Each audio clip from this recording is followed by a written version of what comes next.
बिस्मिल्लाहिर्रहमानिर्रहीम। अस्सलामु अलैकुम स्टूडेंट्स। साइंस सब्जेक्ट और चैप्टर नंबर 4। आज हमारी चैप्टर नंबर 4 से रिलेटेड ये पहली वीडियो है। इसमें हम पढ़ेंगे मैटर से मुतालिक, मैटर में जो फिजिकल चेंजेस होती हैं या केमिकल चेंजेस होती हैं।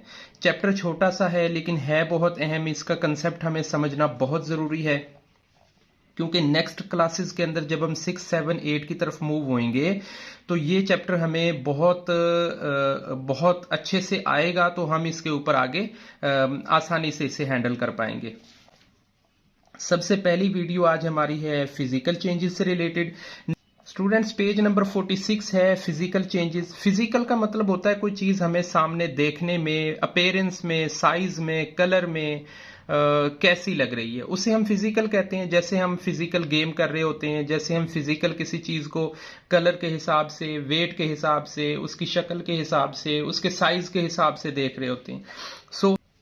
So one factor for classifying changes in matter, के हम जब क्लासिफाई करते हैं चेंजेस में, जो मैटर के अंदर जो चेंजेस हो रही होती हैं उनको जब हम क्लासिफाई करते हैं, इज वेदर न्यू सब्सटेंस, या तो वो कोई नई चीज बनती है। मतलब जब हम एक सब्सटेंस को, एक मैटर को किसी दूसरे मैटर से मिला रहे होते हैं तो हमें कोई नया सब्सटेंस बनता है विद डिफरेंट प्रॉपर्टीज, यानी उसकी कोई अलग प्रॉपर्टी होगी, उसकी कोई अलग उसका टेस्ट होएगा, अलग उसकी शक्ल होएगी, या अलग अलग उसकी प्रॉपर्टीज होंगी। वो वैसा नहीं होगा जैसा हमने उसे स्टार्ट में यूज किया होता है। और फॉर्म्ड ड्यूरिंग द चेंज, कि वो अपनी इस तब्दीली के दौरान में चेंज हो जाता है और नॉट, या नहीं होता है। यानी दो काम होंगे। आप जब किसी सब्सटेंस को, किसी मैटर को किसी दूसरे सब्सटेंस या मैटर के साथ मिलाएंगे, इकट्ठा करेंगे, इकट्ठे कर रहे होंगे, या तो कोई नई चीज बन जाएगी या नई चीज नहीं बनेगी। अब हम देखते हैं इसकी एग्जाम्पल्स। फिजिकल चेंजेस को हम एग्जाम्पल के हिसाब से पढ़ते हैं और ये हम अपनी डेली रूटीन लाइफ के अंदर कर रहे हैं। चैप्टर इतना आसान और इतना इजी है कि हम इसे एग्जाम्पल्स के जरिए समझने की कोशिश करेंगे। मेल्टिंग आइस, हम जो आइस होती है, आइस क्यूब होते हैं, ये मेल्ट हो रहे होते हैं। देखें, हम पानी लेते हैं, उसे हम फ्रीजर में रखते हैं, वो टेम्परेचर लो होने की वजह से आइस क्यूब बन जाता है, और जब हम उस आइस क्यूब को बाहर रखते हैं उसका टेम्परेचर आहिस्ता आहिस्ता बढ़ता है तो वो पानी की शक्ल में चला जाता है। लेकिन इस सारे प्रोसेस के अंदर जो पानी है वो एक्चुअल अपने ओरिजिनल प्रॉपर्टीज के अंदर मौजूद है, जैसा कि पानी की प्रॉपर्टीज हमने आइस क्यूब बनाने से पहले ली या आइस क्यूब बनाने के बाद हुई है।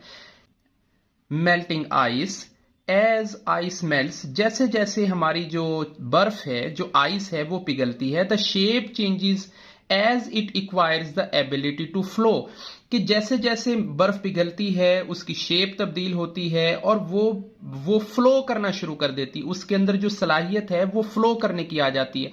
अब देखें, पहाड़ों के ऊपर बर्फ होती है लेकिन वो पहाड़ों के ऊपर ही होती है। जैसे जैसे टेम्परेचर बढ़ता है वहां से बर्फ पिघलती है और वो नदी नालों के जरिए होती हुई पानी के फ्लो के जरिए इलाकों तक पहुंचती है। इट्स कंपोजिशन, यानी उसका जो बनावट है, उसका जो स्ट्रक्चर है, हाउ एवर डजेंट आल्टर, के उसमें कोई तब्दीली नहीं आ रही। जो उसका स्ट्रक्चर है, जो उसका बेसिक मैटर है, जो उसके एलिमेंट है, उनके अंदर तब्दीली नहीं आ रही। देयरफॉर, इसी वजह से melting is an example of a physical change, कि मेल्टिंग आइस क्यूब का एक शक्ल से दूसरी शक्ल में चले जाना, यानी आइस क्यूब का फिजिकल चेंज करके वाटर में बन जाना, इसे हम कहेंगे फिजिकल चेंज हो गया। एक और एग्जांपल लेते हैं। क्रशिंग अ कैन, जो कैन होते हैं ड्रिंकिंग के लिए यूज करते हैं, आप सादा सी एग्जांपल उसे ले सकते हैं। उसे क्रश हम करते हैं। When a can is crushed its shape and form changes, कि उसकी शक्ल बदल जाती है। वो उसकी शक्ल गोल मटोल होती है, लेकिन फिर वो आप उसे क्रश करते हैं तो वो बिल्कुल दब जाता है। However, no new substance with different properties is form, लेकिन कोई नया सब्सटेंस नहीं बनता उससे, सिर्फ उसकी शक्ल में तब्दीली आती है। अभी हम फिजिकल चेंज को सिर्फ इसीलिए पढ़ेंगे कि हमें जाहिरी जो अपीयरेंस है, जो देखने में जो चीज नजर आ रही है, सिर्फ उसी से रिलेटेड हमने रहना है। सो हम फिजिकल को रीड कर पाएंगे। क्रशिंग अ कैन भी एक एग्जाम्पल हो गई, मेल्टिंग अ आइस भी एक एग्जाम्पल हो गई। अब देखते हैं डिसॉल्विंग सॉलिड। सॉलिड से मतलब हमारे पास नमक है, हमारे पास चीनी है। अब क्या हुआ कि यहां पे हमारी जो आइस की जो फिजिकल प्रॉपर्टी थी, जो शक्ल थी, हमें नजर आ रही थी कि बर्फ हमारे सामने पिघल के पानी हो रही है, प्रॉपर्टी चेंज हो रही है।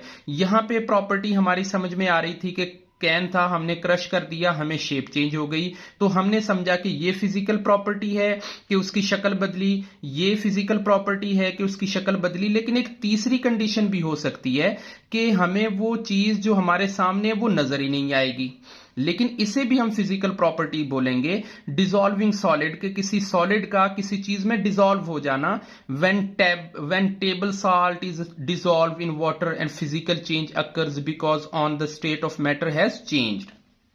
कि जब हम पानी के अंदर नमक मिला रहे होते हैं, जब हम पानी के अंदर किसी चीज को मिला रहे हैं, किसी सब्सटेंस को, किसी मैटर को मिला रहे होते हैं, तो भी होता है कि उसकी जो प्रॉपर्टी है वो चेंज हो जाती है। उसकी जो शेप है, आप लगा लें कि शेप चेंज हो जाती है। आसानी के लिए ये समझे कि उसकी शक्ल बदल जाती है। पहले साल्ट हमें नजर आ रहा था, अब वो नजर नहीं आ रहा, तो इसका मतलब ये भी फिजिकल प्रॉपर्टी हो गई। In all these about changes के ये जो सारी चेंजेस हैं जो हमने अभी पढ़ी हैं, no new substance with different properties are formed, कि कोई भी नया substance, no new substance, again मैं रिपीट कर रहा हूं कि नो न्यू सब्सटेंस, के कोई नया सब्सटेंस नहीं आया डिफरेंट प्रॉपर्टीज के साथ, कि जिसकी प्रॉपर्टी अलग हो, जिसके अंदर उसकी खासियतें अलग अलग हों। Such changes are called physical changes. और जब इस किस्म की चेंजिंग है उसे हम बोलेंगे कि ये फिजिकल चेंज हो गया है। Most physical changes are temporary. सबसे अहम बात कि जितनी भी फिजिकल प्रॉपर्टीज होती हैं उनमें से मोस्टली टेम्परेरी होती हैं, आर्जी होती हैं। उनको दोबारा से रीशेड्यूल किया जा सकता है, रीशेप किया जा सकता है, उनको वापस उसी शक्ल में लाया जा सकता है। अब एग्जाम्पल ये कि बर्फ है, पिघल के पानी हो गया, फिर पानी को आप आइस क्यूब फ्रेम में डाल लें और फिर दोबारा से टेम्परेचर लो कर दें, वो अगेन उसी शक्ल में चला जाएगा। सॉल्ट है, पानी में मिला दिया, आप पानी को बॉयल करते जाएं, पानी खत्म हो जाएगा, सॉल्ट फिर निकल आएगा। Most physical changes are temporary, कि बहुत सी जो फिजिकल प्रॉपर्टीज हैं वो टेम्परेरी होती हैं। And reversible in nature. Reversible का मतलब होता है उनको वापस लाया जा सकता है, उनको वापस उसी शक्ल में लाया जा सकता है, रिवर्स किया जा सकता है। जैसे एक गाड़ी है, आपने उसे आगे कर लिया, उसे फिर रिवर्स कर दिया, तो इसका मतलब जो चीज आप दोबारा उसी शक्ल में लेके आ सके उसे हम कहेंगे रिवर्सेबल है। So however tearing a paper और chopping a wood could not be reversible. ताहम ये एक अच्छी एग्जांपल दी है कि अगर आप पेपर फाड़ देते हैं या चॉप कर देते हैं वुड को, तो उसे तो हम रिवर्स नहीं कर सकते, हालांकि वो भी फिजिकल प्रॉपर्टी ही होगी।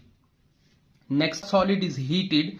जब किसी सॉलिड को हम हीट करेंगे, उसे हम गर्म करेंगे, the particles in the solid, जो सॉलिड में पार्टिकल्स होंगे, जो उस सॉलिड के पार्टिकल होंगे, start moving and the space between them increase. कि वो जो सॉलिड के जो पार्टिकल्स होते हैं उनके दरमियान में स्पेस क्रिएट होना शुरू हो जाती है और वो मूव होना शुरू हो जाते हैं, उनके दरमियान में स्पेस पैदा होना शुरू हो जाती है। एज हीटिंग कॉन्टिन्यूस, अगर हम इसी तरह से उसे गर्म करते रहे तो ये जो स्पेस है ये बढ़ती रहेगी। The solid state of matter changes into the liquid state of matter. ये जो सॉलिड स्टेट होती है फिर ये कन्वर्ट हो जाती है लिक्विड में। और भी अगर हम उसे गर्म करेंगे, फर्दर हम उसे हीट देंगे और उसे हम बर्निंग उस पे रखेंगे, फ्लेम पे, the particles of liquid start moving faster, के वो तेज मूव करना शुरू हो जाएंगे। इसकी एक एग्जांपल मैं आपको यूं देता हूं, आप इसका एक एक्सपेरिमेंट भी कर सकती हैं। जो आपकी इंक होती है जिससे आप लिख रहे होते हैं, आप पानी गर्म करें हल्का सा और उसके अंदर आप उसका एक कतरा डिप कर दें, डाल दें उसके अंदर। आप देखेंगे कि वो कतरा आहिस्ता आहिस्ता, आपने हिलाया नहीं, आपने कुछ भी नहीं किया, जस्ट नीचे आप हीट दे रहे हैं और वो जो कलर है पूरे के पूरे पानी का चेंज हो जाएगा। इसका मतलब कि अंदर कोई मूवमेंट हो रही है, अंदर कोई चीज जो है वो मूव कर रही है। सो जितनी ज्यादा हीट देंगे उतनी ही हमारी मूविंग फास्टर होती जाएगी। As the particle move faster, जैसे जैसे ये जो पार्टिकल्स हैं ये फास्टर यानी तेज मूव करेंगे, the state of matter changes into the liquid और गैस। कि ये जो स्टेट है उस मैटर की, ये जो हालत है, स्टेट कहेंगे हालत को, कि ये वाले जो मैटर की हालत है ये चेंज हो जाएगी लिक्विड में और लिक्विड से हो जाएगी गैस में। एग्जाम्पल देखें, सॉलिड है वो मेल्ट हो जाएगा लिक्विड में और लिक्विड से वो चला जाएगा गैस के अंदर। However as a gas is cooled, ताहम अगर हम रिवर्सिबल की तरफ करें, अगर हम गैस को कूल करना शुरू कर दें तो particles comes to the closer, करीब करीब आ जाएंगे और वो बन जाएगा लिक्विड, और मजीद हम उसे करेंगे तो वो हमारा सॉलिड में आ जाएगा। सो यही हम ऑब्जेक्ट यहां पे पढ़ेंगे। The particle comes closer together and gaseous state of matter changes back to the liquid, कि वो लिक्विड में वापस आ जाएंगी। The further cooling the liquid change into the solid। अब इसकी एग्जांपल ऐसे है जैसे आपके सामने बर्फ है, बर्फ को आपने सॉलिड स्टेट में है, गर्म किया लिक्विड हो गया, और गर्म किया तो वो हवा में उड़ गया। अब आप अगर हवा को कंप्रेस करेंगे और कंप्रेस करके उसे लिक्विड में ले आएंगे, लिक्विड से आप उसे वापस लेके आ सकते हैं सॉलिड में। सो आज की हमारी वीडियो यहीं तक के लिए है। इंशाल्लाह नेक्स्ट में हम अपना देखेंगे। लाइट चली गई है।